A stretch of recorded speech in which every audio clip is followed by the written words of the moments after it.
Today we are going to finish off the steeking.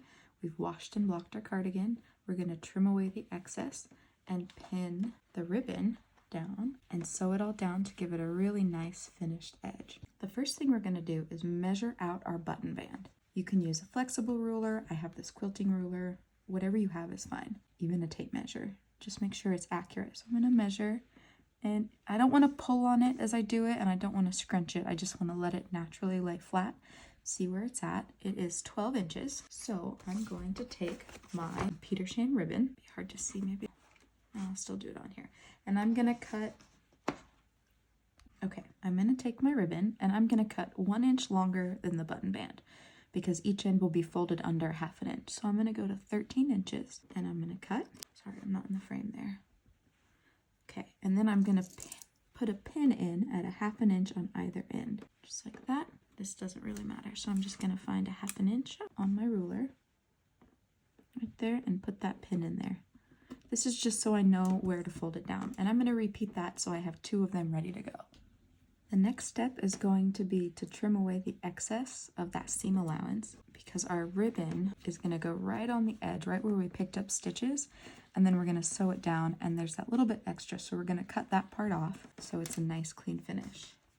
So I'm going to take my scissors and do this really carefully because you don't want to clip too short or clip into your fabric.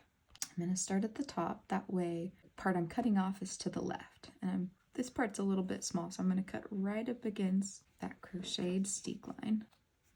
And my fingers are underneath it, so I can feel where my scissors are to make sure I'm not cutting in to the right side of my cardigan. I'm just going to go all the way down. You want like 1/4 inch, 3/8 of an inch seam allowance, whatever you're comfortable with. Just gonna go all the way down till I get to the end. I'll meet you when I've got it all cut off. Okay, I have gone and put a pin in the halfway point of my ribbon and the halfway point of my cardigan. That way the ribbon is evenly distributed on either side, so everything lays nice and flat and there's no weird puckers. So I'm gonna take this and I'm gonna lay it, and I want the edge of the Petersham to line up right here. Let me get that a little bit closer. Let's see. So you can see where the ribbing meets the stockinette stitch. That's where the Petersham is going to go. And we're going to sew it in place right there. Let me see if I can get a little bit closer. Okay. So I'm going to line up these pins because that's my halfway point. Grab another pin and I kind of pin at an angle. That was a dull pin. And then from here, I can pull these out now because that's fun. I'm going to go up to the top and I'm going to take my ribbon and fold it under right where I pinned it, and I'm going to put it on the top right here, and I'm going to pin that into place. It's kind of fiddly, just go slow with it and be patient. I promise it'll all work out. Okay, so here, and see how this is kind of puckering? That's okay, we're going to kind of stretch it as we go, and it'll just keep both button bands really nice and taut and the same length. Okay, I'm going to fold that side under, and again I'm going to pin it right here, right at the bottom. Put that down. I'm going to pin it in place, and as we work around sewing it down, we will kind of tuck in all these edges together, so it's a really nice, neat finish. Okay, and now, that's kind of funny. I'm going to take that middle pin out. See how there's more ribbon here than there is down here? Just going to lay it out. We can zoom back out. Sorry, you guys, working with the camera. Here we go. Okay, see how it wasn't evenly dispersed, which was weird because I measured, but sometimes it just doesn't look right. So I took that pin out and now I can see the ripples are now they look more even. So I'm gonna put that pin in, and then I'm gonna pin up one side and down the other, just like that, pinning out the wrinkles as you go. It's like you're easing in a sleeve cap. If you're a sewer and you know what that means, just kind of fiddle with it. Now it's all laying flat and it looks really nice. Now I'm going to do this side, go all the way down. Now I've got that all pinned, and I always check from the right side to see how it looks to make sure that there are no weird puckers in it. Those little indents are just where the pins come through, so that's fine. What we don't want to see is any fabric scrunched up or like a weird part that's stretched out. We want it to look nice and flat and really good. That's just extra fluff. Okay. I'm going to do the other side the same way, and then I'll meet you back here. Okay, for this part, you just need thread that matches your ribbon, and you want to get a really good hand sewing needle. And a lot of people shy away from hand sewing, but I've done a lot of sewing over the years, and sometimes you just have to sew it by hand. You get the most accurate sewing. You can really control and manipulate the fabric, and you don't run the risk of your machine eating the fabric. And I say fabric, I know it's a knit garment. To me, it's kind of the same thing. You're making fabric when you're knitting. So I'm just doubling up the thread, tying a knot at the end. That was a terrible knot. Oh my goodness. Okay, I'm going to redo that because I don't want that little loop. But you're going to tie a knot, the thread is doubled up, and you don't want a lot of thread. This is about a yard, 36 inches. If you get too much thread, then it just knots up as you go and you get really frustrated. So just a little bit of thread is fine, and we're going to start, but I'm going to go fix that little knot.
Okay, we're almost at the top. I'm going to take the pin out on the top, but I'm going to leave the pin that marked my 1/2 inch seam allowance. And this one was a little bit short and dicey, so I'm going to be really careful with that one.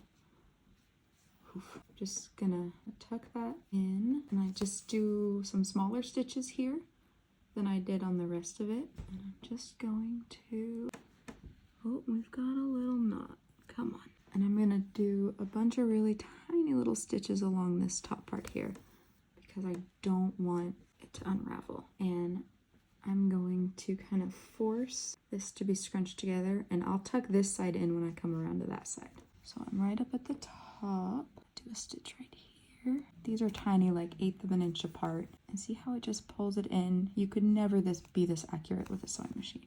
So that's why I say you gotta do the hand sewing. I think you can see it. I'm just gonna come from the top, and you won't be able to see any of these stitches from the front side. So you can see it's just pulling it together really nicely. And do a few more until I get to the end. Okay, and then I'm gonna, I always like to work from right to left when I hand sew. Now I'm gonna take this in. You could cut it off, but I'm not going to. I'm just gonna take the tip of my needle and kind of tuck it under like that, and then just pinch it down as I sew back down the side.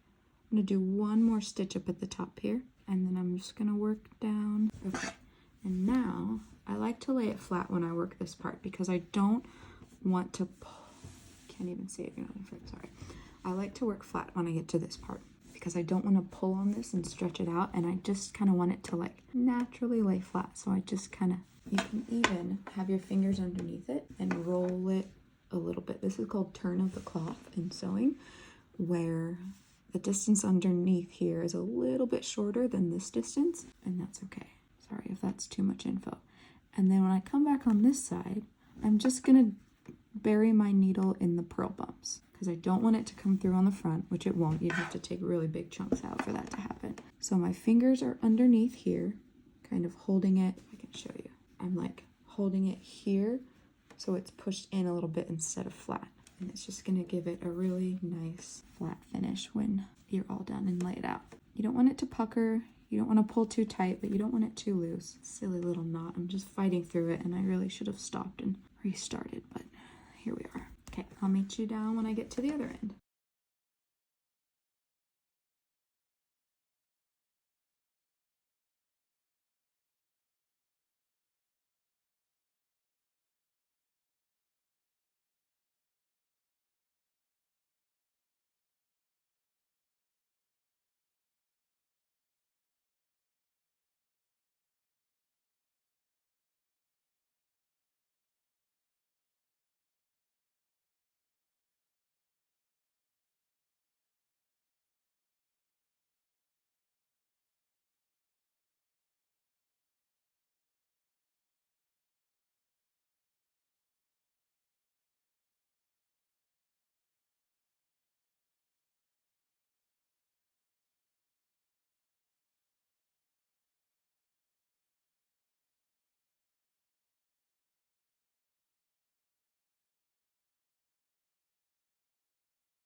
Okay, I've got everything sewn down. You can see it's nice and flat. There's no puckers in it. Here it is from the right side. Everything looks really good. It's such a nice way to finish off the edge when you're doing something like this.